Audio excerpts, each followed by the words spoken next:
somebody was going to lose something if they didn't change. But we would have been on the same teams if we'd had been in the same schools. Yeah, of course.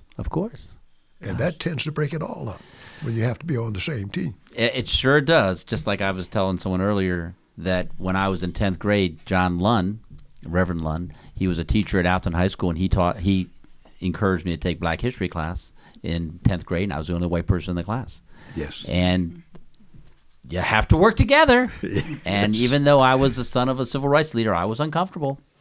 And by that, it didn't take too long, but talking to people and getting to know people, and I want to get to there with Barbara on this too, but I mean, just talking makes a difference, and experiencing makes a difference. Yes. I was going to go back. My dad would always tell me the story on Route 40 that he remembers going into a restaurant. It's actually, the building is still there now. It's a Korean restaurant.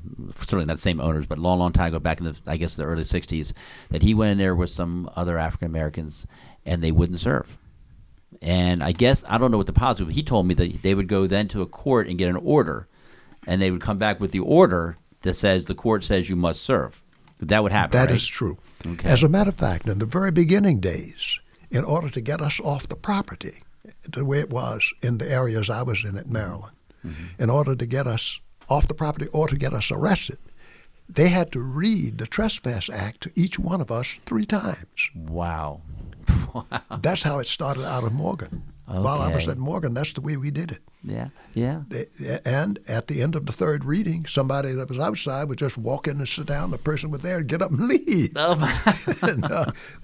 And they generally didn't want to go. It broke the spirit of of resistance, certainly among the people who were just simply working there. But it took that kind of cooperation to get those things done. Well, my dad tell me a story that they would go get the court order, and they'd come back, and he told the story that the owner of the restaurant, they showed him the court order, and he said, this order says that we have to serve you, but it doesn't say I have to be here when you're served, and the owner left. And he didn't come back until they had finished their meal and they had left. And boy, not even close to having a gun put next to his head like you had, Doug, but I think that was Howard County. And when I was in the state legislature, I had colleagues that were from Baltimore City, African American, who would say, we were always told, don't go to Howard County. Don't go out that Route 40 in Howard County. That's not the place that you want to be if you're an African American. And I think to myself, Howard County was that way. And now you grew up there. I mean, did you experience any of that in Howard County? Yes. Yeah? Yes. Gosh. They were, and there were commercial interests. There were places that you could go, but people who grew up here were so accustomed to the way things were going, they wouldn't. They have still the same locations where black people had to go around back to be served. And it didn't cut down on the traffic. I mean, people accommodated themselves to it. That's what made us believe that public accommodations was the first thing that needed to be addressed. But it was difficult because it also challenged people's lifestyles, right, what they were accustomed to.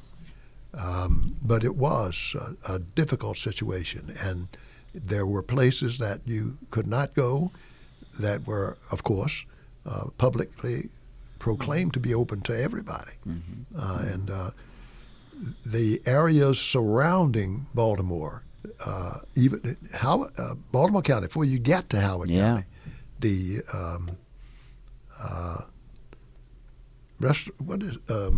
Double T Diner. Oh, yes.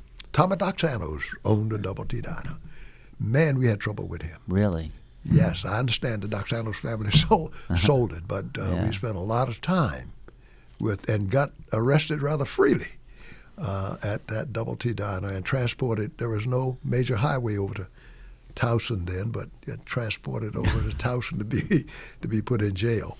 But things changed a lot as the need for lawyers got involved because it gave a regular way in which things would be handled, but it also required more people to get things done than was being done just for the kind of thing that your father did. 2 or 3 people could do that.